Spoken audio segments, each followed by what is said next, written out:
Hello students, welcome to learning एक्सीज। आज को जो लेक्चर है इसका नाम है इलेक्ट्रिक फील्ड। आज हम पूरा स्टडी करेंगे इलेक्ट्रिक फील्ड होता क्या। इस लेक्चर का कंटेंट क्या होगा, हम कुछ एग्जाम्पल्स देखेंगे जो हम डे टू डे लाइफ में देखते हैं इलेक्ट्रिक चार्ज के रिलेटेड। कुछ फिनोमेना जो देखते हैं उनमें हम देखेंगे कि इलेक्ट्रिक चार्ज का फिनोमेना कैसे एग्जिस्ट करता। इसके बाद हम स्टडी करेंगे इलेक्ट्रिक चार्ज क्या होता है, उसका कंसेप्ट पूरा।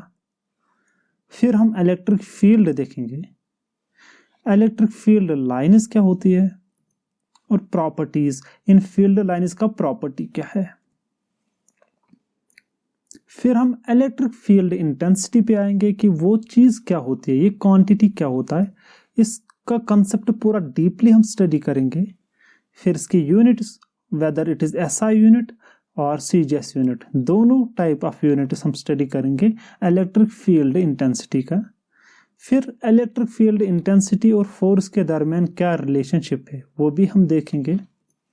एंड में हम स्टडी करेंगे सुपरपोजिशन प्रिंसिपल को, जो हम इलेक्ट्रिक फील्ड इंटेंसिटी में हम यूज करेंगे। चलो शुरू करते हैं। फर्स्ट एग्जाम्पल हमारे पास जो है एक बिल्डिंग है। क्यों? ये जो एग्जाम्पल है ये है एग्जाम्पल लाइटनिंग का। यहाँ पर हम जो डे टू डे फिनोमेना हम देखते हैं बिजली का, जो बिजली गड़कती है आसमान में यानी कि लाइटनिंग का, उस फिनोमेना को हम आज स्टडी करेंगे। यहाँ पे हम देखते हैं कि जो हमारी बड़ी बड़ी बिल्डिंग्स होती है या हमारे मकान होता है या हमारे पास जितना भी आसपास पेड़ पौधा या गाड़ी है, तो उस पे लाइटनिंग क्यों पड़ती है और लाइटनिंग क्यों होती है। देखो, लाइटनिंग होने से पहले हमारे पास जो आसमान होता है यानी कि स्काई जो होता है वो होता है क्लाउडी। क्लाउडी का मतलब होता है कि वहां पर बादल बहुत सारे होते हैं। ये जब क्लाउडी होता है यानी कि बादल बहुत सारे होते हैं, तो जो हमारे बिल्डिंग्स होते हैं, एक चीज का हम ध्यान रखेंगे कि हम यहाँ पर कंसेप्ट देखेंगे लाइटनिंग अरेस्टर का भी। लाइटनिंग अरेस्टर एक डिवाइस होता है जो हम यूज करते हैं अपनी बिल्डिंग्स में। ये कॉपर का बना होता है या किसी मेटल का बना होता है जो अर्थ के साथ अटैच होता है। जब भी बिजली हमारे मकान या बड़ी बिल्डिंग पे आ जाएगी तो वो उसको डायरेक्ट नीचे ग्राउंड में ले आ जाए, ताकि जो इलेक्ट्रॉनिक गैजेट्स, इलेक्ट्रॉनिक इक्विपमेंट्स हमारे बिल्डिंग या हमारे घर में होते हैं उसका नुकसान ना हो। अब यहाँ पर जो अभी स्क्रीन पे देखे हम एक क्लाउड देख रहे हैं, एक बिल्डिंग देख रहे हैं और बिल्डिंग के ऊपर लाइटनिंग अरेस्टर लगा होता है। ये मल्टी स्टोरी बिल्डिंग है। अब यहाँ पर हम ध्यान देने वाली बात यह है कि जो क्लाउड्स होते हैं उनमें जो चार्जेस होते हैं वो होता है नेगेटिव चार्ज, और जो ग्राउंड होता है हमारा, जो अर्थ होती है या हमारी बिल्डिंग होती है, अगर इसमें चार्ज का फ्लो हो तो वो होता है पॉजिटिव चार्ज। ग्राउंड जो हमारा है यानी कि अर्थ जिसको कहते हैं, ये है पॉजिटिव चार्ज। क्योंकि ग्राउंड को हम कंसिडर करते हैं यार है कैपेसिटर, दुनिया का लार्जेस्ट कैपेसिटर अर्थ है, क्योंकि इसमें बहुत ज्यादा सिलिकॉन का मेटल का होना बहुत ज्यादा है। तभी तो हम अर्थ देते हैं, ताकि हमारे इक्विपमेंट्स किसी भी लाइटनिंग या किसी भी डिजास्टर के वक्त जो लाइटनिंग का या हाई वोल्टेज की वजह से हमारे इक्विपमेंट्स बच जाएं। अब यहाँ पर जो अभी जो हमारे पास विजुअलाइजेशन हो रही है कि एक ऊपर क्लाउड्स में नेगेटिव चार्ज है और बिल्डिंग हमारी पॉजिटिव चार्ज है। हमें पता है फिजिक्स का कंसेप्ट है, हमने इससे पहले भी जो लेक्चर्स स्टडी की है, जो अनलाइक चार्जेस होते हैं यानी कि डिफरेंट चार्जेस होते हैं, दे अट्रैक्ट ईच अदर। ये है प्रॉपर्टीज चार्जेस का। चार्ज की एक नेचुरल प्रॉपर्टी है, ये कुदरती है इनके अंदर एक प्रॉपर्टी कि अनलाइक चार्ज को अट्रैक्ट करते हैं और लाइक चार्जेस को रिपेल करते हैं। अगर हमारे पास पॉजिटिव चार्ज है और दूसरा पॉजिटिव चार्ज है, ये एक दूसरे को रिपेल करेंगे। Instead of if we have a positive charge and a negative charge, they will attract each other. यहाँ पर यही होता है कि जो नेगेटिव चार्ज है वो ट्राई करता है कि मैं पॉजिटिव चार्ज की तरफ आ जाऊं। इसकी वजह से जब ये दो चार्जेस आते हैं, फ्यूज अप होते हैं, तो यहाँ पर लाइटनिंग होने का चांसेस होता है। जो हमारे पास जो एटमॉस्फेयर है उसमें गैस जो होता है, एटमॉस्फेयर में जो भी हमारे पास गैसेस है वो आयोनाइज होते हैं, इसलिए हमें बिजली कड़कती दिखती है, क्योंकि जो बिजली की वोल्टेज होती है बहुत ज़्यादा हाई होती है। तो जो ही बारिश होती है, जो हमारे पास नेगेटिव चार्जेस हैं और पॉजिटिव चार्ज हैं, यहाँ पर लाइटनिंग होने स्टार्ट हो जाता है। जो लाइटनिंग होती है ये तभी होती है जब नेगेटिव चार्ज और पॉजिटिव चार्ज आपस में टकराते हैं, वहाँ पर huge number of electric generation होता है। जो देखो चार्ज जो होता है, अगर ये रेस्ट पे है तो इसमें खाली चार्ज होगा, लेकिन इलेक्ट्रिक और मैग्नेटिक फील्ड और इलेक्ट्रिक फील्ड नहीं होगा। लेकिन जब ये मूव करता है, जब चार्ज मूव करता है, मोशन में आ जाता है, तो इसमें ये दोनों फील्ड्स होते हैं। इसकी वजह से बिजली जो होता है वो गड़कती है, क्योंकि फ्लो ऑफ चार्ज होता है, तो इसकी वजह से इलेक्ट्रिक करंट आता है, वो भी बहुत ज़्यादा वोल्टेज की वजह से। तभी हमें न्यूज़ मिलती है या हम देखते हैं कि इस टाइम पे इस फिनोमेना की वजह से, कहीं जगह लाइटनिंग की वजह से इतने सारे लोगों का कुछ एपिसोड हुआ, या कुछ लोगों का एक्सीडेंट हुआ, कुछ लोगों के साथ ऐसा हुआ, या कुछ इक्विपमेंट्स डैमेज हुए। तो ये तभी होता है कि जब ये लाइटनिंग, इसका वोल्टेज बहुत ज़्यादा हाई होता है। जो हमारे पास एयर होता है हम उसको नेचुरली कंसिडर करते हैं इंसुलेटर, लेकिन ये लाइटनिंग की हाई वोल्टेज की वजह से ये भी एज ए कंडक्टर एक्ट करता है। तो इसलिए लाइटनिंग जब होती है ये सबसे जो लेस रेजिस्टिव पाथ उसको फॉलो करता है। इसी तरह हमारे पास सेकंड एग्जांपल है। हमारे पास एक पर्सन है, कोई सा बॉय जैसा है, कोई सा छोटा सा बंदा है, इसका नाम हमने पीटर रखा। अब पीटर को जाना है काम पे, तो काम पे जाने से पहले पीटर ने क्या किया, इसने सोचा भाई मैं आज अपने बालों में कॉम्ब लगा दूं, जिसको हम कंघी बोलते हैं। अब ये बाल को कंघी करने वाला है, तो इसने बालों में तेल वगैरह लगा के कंघी करने लगा। कुछ टाइम के बाद पीटर ने वहां पर अपना कॉम्ब ले लिया, वो कुछ छोटे पेपर के बिट्स पड़े हुए हैं, जो ही उसने कॉम्ब नीचे रखने की कोशिश करी, और ये जो बिट्स है पेपर के बिट्स है, ये कॉम्ब की तरह अट्रैक्ट होना शुरू हो गए। ये क्यों हुआ कि जब इसने कंघी लगाई तो कंघी में जो चार्ज था, पहले जो कंघी थी वो न्यूट्रल था, खाली कंघी ले जाओगे तो कोई बिट नहीं आ जाएगी, क्योंकि इसमें जो टोटल नेट इलेक्ट्रिक चार्ज था वो 0 था। कंघी लगाने के वक्त में इसमें जो चार्ज प्रोड्यूस हुआ वो हुआ नेगेटिव चार्ज।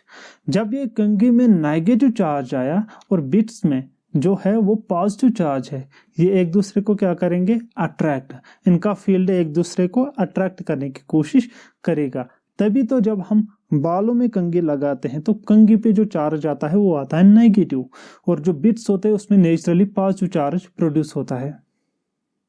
क्योंकि चार्ज की वजह से अगर कभी कभार कोई ऑब्जेक्ट, कोई भी चीज जिसमें नेट चार्ज 0 हो, चार्ज के पास आने की वजह से उसमें भी चार्जेस प्रोड्यूस होते हैं, तो तभी बिट्स में पॉजिटिव चार्ज आता है तो वो इसके साथ अट्रैक्ट होता है। तो ये दूसरा फिनोमेना है, दूसरा जो चीज हम ऑब्जर्व करते हैं डे टू डे लाइफ में, किसका, इलेक्ट्रिक फील्ड का। यहाँ पर जो फील्ड होता है इलेक्ट्रिक, जो नेगेटिव चार्ज है इसका फील्ड और पॉजिटिव चार्ज का फील्ड आपस में अट्रैक्ट करते हैं। अब हम यहाँ पर देखेंगे, जैसे हमारे पास यहाँ पर चार्ज है, ये है पॉजिटिव चार्ज। अब इस चार्ज के अराउंड कैसे फील्ड होता है, ऐसे होता है फील्ड जो चार्ज के बाहर होता है। ये जो फील्ड है ये कितना सा लंबा होता है, ये कितना बड़ा होता है, दूर होता है, इसकी रेडियस बहुत इनफाइनाइट होती है, लेकिन इसकी strength proportional, inversely proportional to R होता है। जितना ज्यादा दूर ले जाओगे उतना इसकी स्ट्रेंथ कम हो जाएगी, जितना ज्यादा पास ले आओगे उतना इलेक्ट्रिक फील्ड की स्ट्रेंथ बहुत ज्यादा होगी। जो इलेक्ट्रिक फील्ड होता है पॉजिटिव चार्ज का, उसका डायरेक्शन हम नोटेशन देखते हैं कि वो बाहर की तरफ रखते हैं। प्लस चार्ज की जो direction of electric field lines का होता है वो बाहर की तरफ होता है, आउटसाइड। इसकी डायरेक्शन से आपको पता चलेगा कि आउटसाइड ऑफ द चार्ज है, चार्ज के बाहर की तरफ दिखते हैं। इनको बोलते हैं फील्ड लाइन्स, जैसे यहाँ पर डिनोट किया गया फील्ड लाइन्स। इसी तरह अगर हमारे पास नेगेटिव चार्ज है तो उसका जो फील्ड है, फील्ड लाइन्स का डायरेक्शन टुवर्ड्स द चार्ज होगा, चार्ज की तरफ होता है। और ये हमारे पास एक साइन कन्वेंशन है, हमें एक्चुअली नहीं पता कि डायरेक्शन कैसे होती है, लेकिन ये हमारे पास साइन कन्वेंशन है to differentiate positive electric field and negative electric field. इन दोनों को डिफरेंशिएट करने के लिए हमने एक को कहा कि ये बाहर की तरफ है, to make our calculations easy, to make it understandable. इसी तरह नेगेटिव, एक्चुअली चार्ज पॉजिटिव और नेगेटिव उसमें लिखा नहीं होता कि पॉजिटिव चार्ज है नेगेटिव, नहीं, ये दो डिफरेंट टाइप ऑफ चार्जेस है। एक को हमने डिफरेंशिएट करने के लिए नाम दिया पॉजिटिव, दूसरे को हमने नाम दिया नेगेटिव, ताकि हम इन दोनों की प्रॉपर्टीज को डिफरेंशिएट करें, हम इन दोनों प्रॉपर्टीज को समझें कि एक डिफरेंट चार्ज है, ये डिफरेंट चार्ज है, इसलिए हमने डिफरेंट नाम दिए। इसमें कंफ्यूज होने की कोई बात नहीं कि अगर कोई कंफ्यूज हो गया कि पॉजिटिव चार्ज में प्लस लिखा होता, नहीं, ये डिनोट करने का तरीका है, डिफरेंशिएट करने का तरीका है। अगर हमारे पास दो सिमिलर चार्जेस है, जैसे पॉजिटिव पॉजिटिव, तो इनका फील्ड एक दूसरे को रिपल करते हैं, यानी कि रिपल्शन फोर्स वहां पर एग्जिस्ट करता है। यानी कि एक चार्ज दूसरे चार्ज पर जो फोर्स लगाता है, अगर वो सेम टाइप ऑफ चार्ज है, अगर यहाँ पर पॉजिटिव और पॉजिटिव की जगह दो नेगेटिव नेगेटिव होते तो तब भी रिपल्शन फोर्स लगता। यानी कि ये प्रॉपर्टी है चार्जेस का, जो उनका अपना अपना जैसा बंदा होता है उसको वो रिपल करते हैं। किसकी वजह से? उसमें एक फोर्स क्रिएट होता है, रिपल्शन फोर्स, उसकी वजह से ये एक दूसरे से दूर होते हैं। सिमिलरली अगर डिफरेंट हो पॉजिटिव चार्ज और नेगेटिव चार्ज, इनकी प्रॉपर्टी है, इनकी एक अहमियत है, इनकी एक खुसूसियत ये है कि ये डिफरेंट चार्ज आपस में क्या करते हैं? अट्रैक्ट करते हैं, इनका फील्ड एक दूसरे को अट्रैक्ट करते हैं। यहां पर हमें पता चला कि similar charges repel each other while as different charges like positive negative negative positive attract each other। Charge दुनिया में दो ही टाइप के होते हैं, एक पॉजिटिव एक नेगेटिव।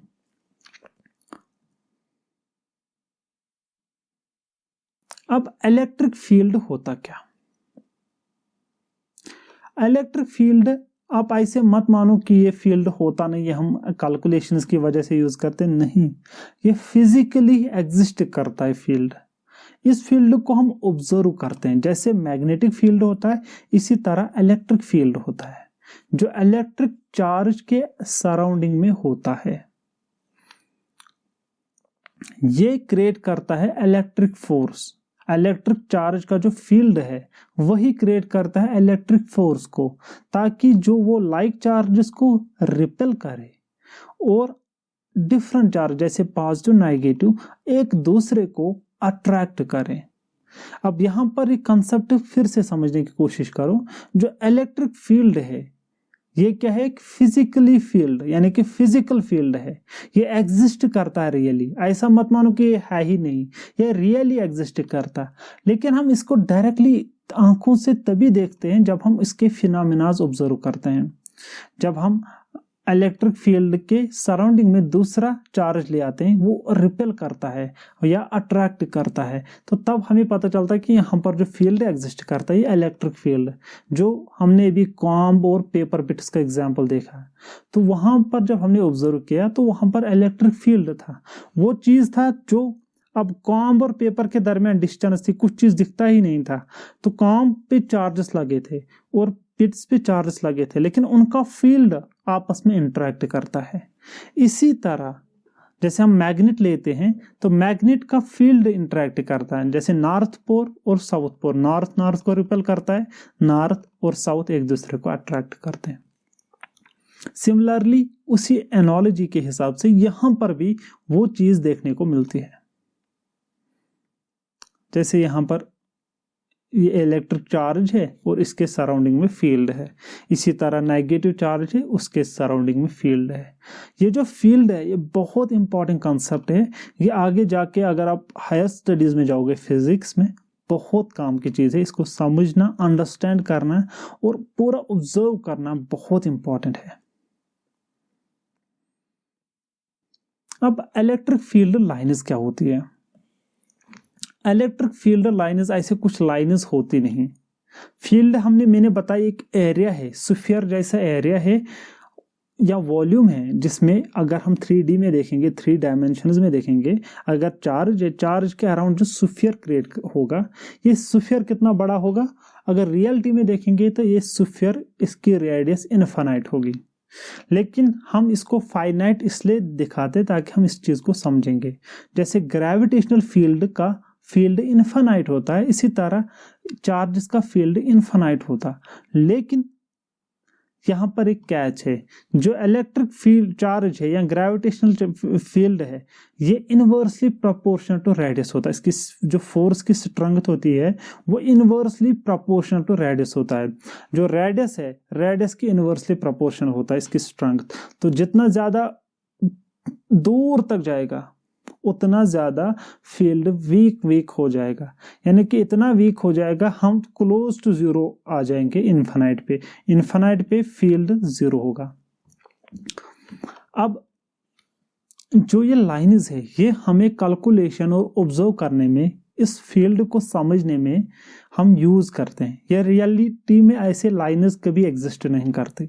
ये हमें इस फील्ड को पूरे अच्छे से समझने में हेल्प करता है। अब दूसरा है, हमारे पास एक पॉजिटिव चार्ज है उसका फील्ड है और नेगेटिव चार्ज है उसका फील्ड है, इनके लाइन्स है। अब हम ऐसे समझेंगे कि इन लाइन्स का कुछ प्रॉपर्टीज है, कुछ अहमियत है, कुछ यूटिलाइज करने के वक्त, कैलकुलेशंस करने के वक्त ये जो लाइन्स है हमने इनके साथ कुछ प्रॉपर्टीज अटैच की कि प्रॉपर्टीज जितने भी एक्सपेरिमेंट्स हमने की इनमें वो सेटिस्फाई करते हैं। सबसे पहले जो two field lines never intersect, जो लाइन्स होते हैं जब ये चार्ज के बाहर निकलते, जैसे पॉजिटिव चार्ज के जितने लाइन्स है, यहाँ पर कितने लाइन्स दिखाई दिए मैंने ये शो करने के लिए, ये बहुत ज्यादा होते हैं, इनफाइनाइट होते हैं, यहाँ इन लाखों में होते हैं, आप मान लो करोड़ों में समझने के लिए। तो अब यहाँ पर मैंने समझने के लिए कुछ कम ही लाइन्स ली। मैंने कितने लाइन्स ली? 8 लाइन्स आई थिंक। तो ये लाइन्स जो है ना, ये आपस में कभी इंटरसेक्ट नहीं करती। एक फील्ड में जैसे पॉजिटिव के चार्ज में जो लाइन्स निकलते हैं ये इंटरसेक्ट नहीं करते, क्योंकि इनका डायरेक्शन डाइवर्ट होता है। ये कभी इंटरसेक्ट नहीं करेंगे, कभी भी लाइफ में इंटरसेक्ट नहीं करेंगे, क्योंकि जब तक हम इसको आगे ड्रा करेंगे ये इतना ज्यादा दूर होता जाएगा। इसलिए two field lines never intersect. जो ये फील्ड लाइन्स होते हैं ये कभी इंटरसेक्ट नहीं करते। सिमिलरली नेगेटिव चार्ज के केस में है कि वहां पर भी फील्ड लाइन्स इंटरसेक्ट नहीं करते। Both positive electric field lines and negative electric field lines never intersect in its own field, अपनी फील्ड में। दूसरे के फील्ड के साथ तो इंटरसेक्ट करते हैं ये लाइन्स, लेकिन अपने फील्ड के, जब हम एक पॉजिटिव चार्ज लेंगे, मान लो यहाँ पर मैंने अपने हाथ में एक पॉजिटिव चार्ज लिया, इसके जो लाइन्स होंगे वो कभी इंटरसेक्ट नहीं करेंगे। ये लाइन्स रियली में एग्जिस्ट नहीं करते, ये हम कैलकुलेशंस में हेल्प करते हैं और फील्ड समझने में काफी मददगार होती है। रियलिटी में ऐसा कोई लाइन्स नहीं होती। जैसे हम बोलते हैं ना कि हमारी अर्थ मूव करती है एक परफेक्ट ऑर्बिट में, तो वो ऑर्बिट हम ड्रॉ करते हैं, लेकिन रियलिटी में ऐसा ऑर्बिट होता ही नहीं। तो हम समझने के लिए ऑर्बिट ड्रॉ करते हैं कि यहां से ऐसा ऑर्बिट होगा। इसी तरह field lines are perpendicular to conductor. जो फील्ड के लाइन्स होते हैं ये कंडक्टर का, जो कंडक्टर है जहां से फ्लो होते हैं, जैसे हमारे पास कंडक्टर्स होते हैं, इंसुलेटर से। कंडक्टर किनको कहते हैं? वो मटेरियल, उनकी प्रॉपर्टी ऐसी होती है कि जो इलेक्ट्रिक करंट को या इलेक्ट्रिक फील्ड को पास ऑन कर देते हैं, इलेक्ट्रिक चार्ज को मूव करने में हेल्प करते हैं। उनमें सी ऑफ इलेक्ट्रॉन्स होते हैं, उनको बोलते हैं कंडक्टर। जब वहां पर जो ये चार्जेस होते हैं, तो चार्ज का जो फील्ड होता है वो होता है परपेंडिकुलर। क्या होता है? Perpendicular to the conductor. अगर कंडक्टर हम मान लो हॉरिजॉन्टल है तो उसका फील्ड होगा वर्टिकल। क्या होगा? अगर एक्स एक्सिस डायरेक्शन में होगा, फील्ड उसका वाई एक्सिस डायरेक्शन में होगा। इलेक्ट्रिक फील्ड की बात कर रहा हूं।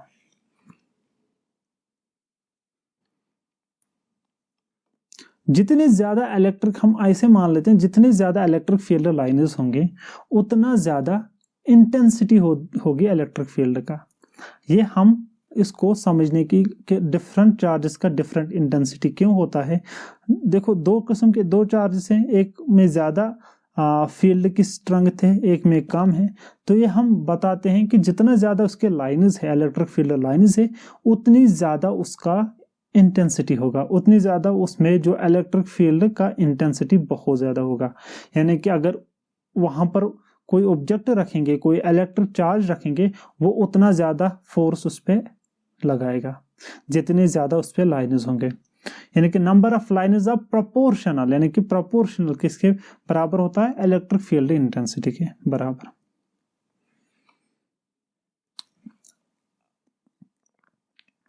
इलेक्ट्रिक फील्ड लाइनेस जब अट्रैक्शन होते हैं, जैसे पॉजिटिव और नेगेटिव क्या आपस में करते हैं? अट्रैक्ट। तो ये कंट्रैक्ट होते हैं। ये हमें पता है कि इन्फिनिट की तरफ स्ट्रेट लाइन में जाते हैं, लेकिन यहां पर अगर हमारे पास दो फील्ड आएंगे, एक पॉजिटिव और नेगेटिव, जो पॉजिटिव का फील्ड आएगा वो किस तरफ जाएगा? नेगेटिव के फील्ड में, और वो कंट्रैक्ट होगा उसकी तरफ, फील्ड की तरफ। जैसे हमें नीचे दिखाई दे रहा है बी पार्ट में, जैसे प्लस क्यू और माइनस क्यू है, तो इनका फील्ड हम देख रहे हैं कि ये पॉजिटिव से नेगेटिव की तरफ आ रहे हैं। उनका जो फील्ड है वो कंट्रैक्ट होता है किसकी तरफ? नेगेटिव की तरफ। लेकिन जब सेम चार्ज हो, पॉजिटिव हो या नेगेटिव हो, ये क्या करता है? डिफ्लेक्ट। जैसे हमें यहाँ पर पता चलता है माइनस क्यू और माइनस क्यू के दरमियान जब दो चार्जेस है, ये डिफ्लेक्ट करते हैं, आपस में इंटरसेक्ट नहीं करते, ये बस दूरी बना देते हैं एक दूसरे से, ये डिफ्लेक्ट करते हैं। अब इलेक्ट्रिक फील्ड इंटेंसिटी होता क्या है? इलेक्ट्रिक फील्ड इंटेंसिटी को हम डिनोट करते हैं वेक्टर ई से। जब भी आप कैलकुलेशंस करोगे या फार्मूलाज लिखोगे, वहां पर जब आप वेक्टर ई लिखोगे तो इसका मतलब होता है इलेक्ट्रिक फील्ड इंटेंसिटी। अगर किसी पॉइंट पे है इलेक्ट्रिक फील्ड इंटेंसिटी, इसको हम डिफाइन करेंगे। मान लो हमारा जो रूम है, रूम में कोई एक पॉइंट हमने लिया, ये जगह हमने नोट की, यहां पर हमने एक चार्ज रखा। ये चार्ज कितना भी बड़ा हो, लेकिन उस चार्ज के आसपास हमने दूसरा चार्ज लाया, एक पॉजिटिव चार्ज। लेकिन ये जितना लेस चार्ज हो, जितना पॉसिबल लेस चार्ज हमारे पास हो, उतना होना चाहिए। जब हम इसको इस पॉइंट पे रखेंगे तो जो वो चार्ज जो हमारे पास, वो इलेक्ट्रिक फील्ड इंटेंसिटी तब हमें पता चलेगा कि ये जो छोटा सा चार्ज है कितना, जो दूसरा चार्ज हमारे पास था बड़ा क्यू वाला चार्ज, ये कितना उसकी इंटेंसिटी कितना फील करेगा, कितना हम देखेंगे, ऑब्जर्व करेंगे, कितना ऑब्जर्वेशन में देखने को मिलेगा, उसको बोलते हैं इलेक्ट्रिक फील्ड इंटेंसिटी। फिर से बताता हूं कि जो इलेक्ट्रिक फील्ड इंटेंसिटी है, इसको हम डिनोट करते हैं वेक्टर ई से। अगर हमारे पास एक रूम है या मान लो कोई पेपर है, पेपर पे हमने ड्रॉ किया एक्स और वाई, एक्स एक्सिस और वाई एक्सिस, इस पे एक पॉइंट मार्क किया, इस पॉइंट पे हमने चार्ज प्लस क्यू रखा। इस चार्ज पे प्लस क्यू की जगह हमने एक छोटा सा पॉजिटिव चार्ज लिया। जब हमने ये छोटा सा चार्ज इसके फील्ड में लिया, तो हम ऑब्जर्व करते हैं कि ये बड़ा सा चार्ज कितना इसको डिफ्लेक्ट करेगा, अट्रैक्ट करेगा। तो हमें वहां पर पता चलता है कि बड़े से चार्ज में कितनी इंटेंसिटी होती है। लेकिन जो छोटा चार्ज होगा, वो जितना पॉजिटिव, जो छोटा स्मॉल टेस्ट चार्ज होगा, वो जितना स्मॉल पॉसिबल हो उतना स्मॉल होना चाहिए। जैसे यहाँ पर एक प्लस क्यू चार्ज है, इसकी विसिनिटी में हमने क्यू नॉट देखा, तो हम देखते हैं कि ये भी प्लस चार्ज है, ये भी प्लस चार्ज है, इसको रिपल करेगा तो कितना दूर तक इसको फेंकेगा, इस छोटे से चार्ज को, वो उतना फोर्स होगा इसके इलेक्ट्रिक फील्ड इंटेंसिटी का। इलेक्ट्रिक फील्ड इंटेंसिटी को हम डिनोट करते हैं ई वेक्टर से। ये बराबर होता है force vector upon the charge Q not, जो छोटा सा चार्ज है वो कितना होगा, और फोर्स वेक्टर कितना फोर्स लगेगा। और दूसरी जगह हमने लिमिट लिया। लिमिट क्यों लेते हैं? जब हम एक छोटे किसी चीज को छोटा या बड़ा करना हो, यहाँ पर जो छोटा सा चार्ज हमने टेंड किया है, जो लिमिट है वो जितना कोशिश हो वो जितना जीरो की तरफ हो, यानी कि जितना छोटा हो। जीरो सबसे वो चार्ज होगा जहां वहां पर कुछ चार्ज हो गया ही नहीं जब जीरो पे पहुंचेंगे, लेकिन जीरो से थोड़ा सा, जब 0.00000 इन्फिनिट टाइम में 0.1 होगा, तो उतना चार्ज एक बड़े से चार्ज पे कितना लगेगा, उसकी इंटेंसिटी हो गई इलेक्ट्रिक फील्ड इंटेंसिटी। तो ये हम इसलिए लिमिट लेते हैं ताकि हम इसको पूरा कॉन्सेप्ट को समझेंगे कि अब हमारे पास रियलिटी में इतना छोटा चार्ज होता ही नहीं, तो हम रियलिटी में जैसे इलेक्ट्रॉन हमारे पास सबसे छोटा चार्ज है इलेक्ट्रॉन का, सिंगल इलेक्ट्रॉन का, तो लेकिन हम टेस्ट में हम ऑब्जर्व करने के लिए, कंसेप्ट को समझने के लिए ये कंसेप्ट यहाँ पर एडहेयर करते हैं, ताकि हम पूरा एग्जैक्टली ये कंसेप्ट क्या है, इलेक्ट्रिक फील्ड इंटेंसिटी मतलब है कि क्यू नॉट जितना छोटा हो उतना छोटा होना चाहिए, तब जाके ई जो वेक्टर है वो किसके बराबर होगा, लगभग पूरा एफ वेक्टर के बराबर।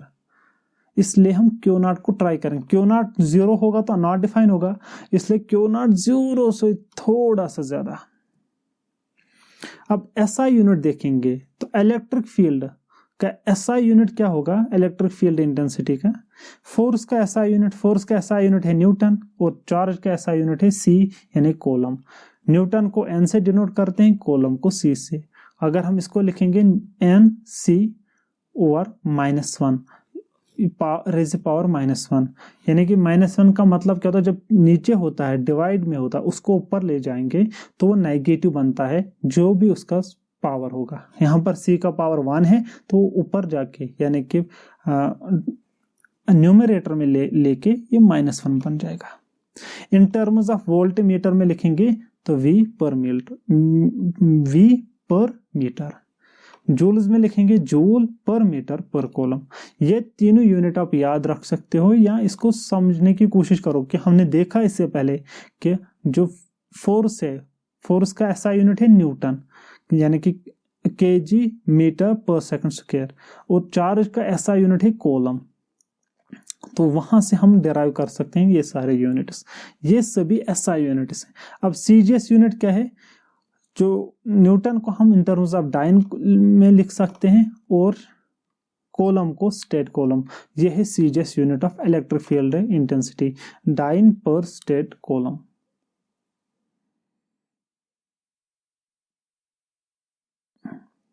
अब इलेक्ट्रिक फील्ड इंटेंसिटी और इलेक्ट्रिक फोर्स के दरमियान की रिलेशनशिप क्या होता है।